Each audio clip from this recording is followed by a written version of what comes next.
UP पहले से ही budget के लिए दिल्ली की तरफ देख रहा है। अब आप बजट कम करके देखेंगे। पहले दिन सपना दिखाया था कि किसान की आय दोगुनी हुई। क्या आज किसान की आय दोगुनी हो गई? और प्रधानमंत्री के क्षेत्र में मेट्रो न बने तो फिर क्या फायदा है दुनिया में आगे पहुंचने का? राष्ट्रपति द्रौपदी मुर्मू के अभिभाषण के साथ मंगलवार से संसद के बजट सत्र की शुरुआत हो गई। इससे पहले दोनों सदनों के संयुक्त बैठक को संबोधित करने राष्ट्रपति द्रौपदी मुर्मू 6 घोड़ों द्वारा खींची जाने वाली पारंपरिक बग्घी में सवार होकर खुद संसद पहुंची। उनके साथ राष्ट्रपति का अश्वारोही अंगरक्षक दल का दस्ता भी था। राष्ट्रपति द्रौपदी मुर्मू का संसद परिसर में भव्य स्वागत हुआ। उपराष्ट्रपति, प्रधानमंत्री और लोकसभा अध्यक्ष ने पारंपरिक बग्घी में पहुंची राष्ट्रपति का अभिनंदन किया।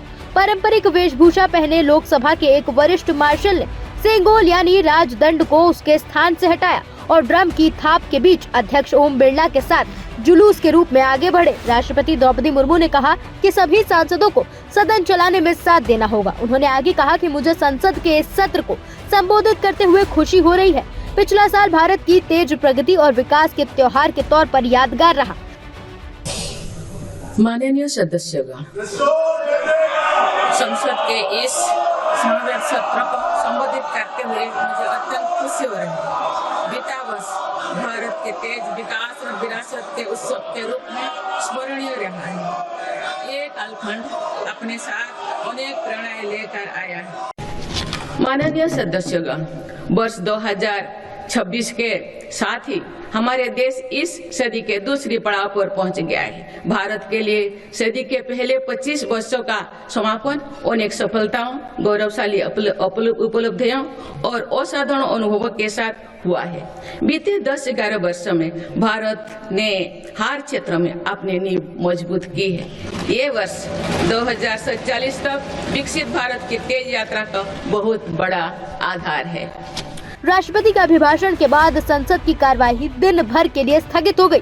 लोकसभा स्पीकर ओम बिरला ने लोकसभा राज्यसभा के सभापति सीपी राधाकृष्णन ने राज्यसभा की कार्यवाही 29 जनवरी को दिन में 11 बजे तक के लिए स्थगित करने की घोषणा कर दी।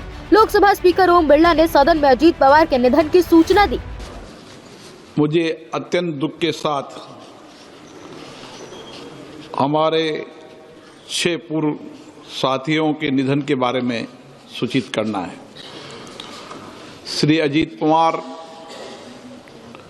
महाराष्ट्र के बारामती संसदीय क्षेत्र से 10वीं लोकसभा के सदस्य थे। श्री पवार 6 बार महाराष्ट्र के उप मुख्यमंत्री रहे। उन्होंने महाराष्ट्र सरकार में कैबिनेट तथा राज्य मंत्री के रूप में अपनी सेवाएं दी। वे 8 कार्यकाल के लिए महाराष्ट्र विधानसभा के सदस्य भी रहे। श्री अजीत पवार जी अभी वर्तमान में महाराष्ट्र सरकार के उप मुख्यमंत्री थे। उन्होंने एक लंबे समय तक अपने सामाजिक और राजनीतिक जीवन में महाराष्ट्र और देश की सेवाएं की। उनका जीवन हमेशा जनता के लिए समर्पित रहा।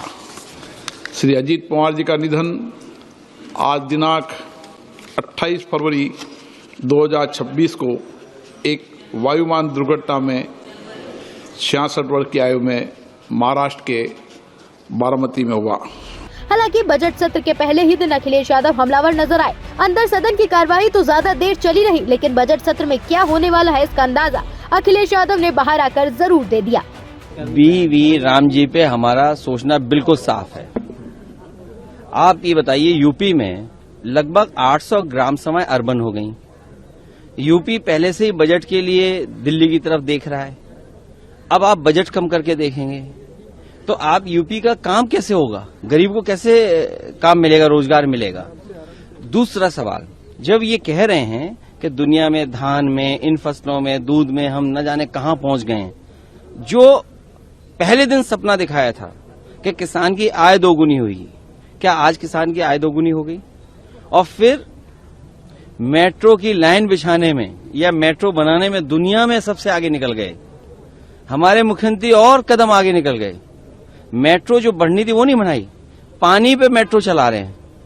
सोचिए, पानी पे मेट्रो चला रहे हैं, जो मेट्रो पहले से थी वो नहीं आगे बढ़ा पाए। और फिर अगर दुनिया में हम सबसे आगे पहुंच जाएं और प्रधानमंत्री के क्षेत्र में मेट्रो न बने तो फिर क्या फायदा है दुनिया में आगे पहुंचने का।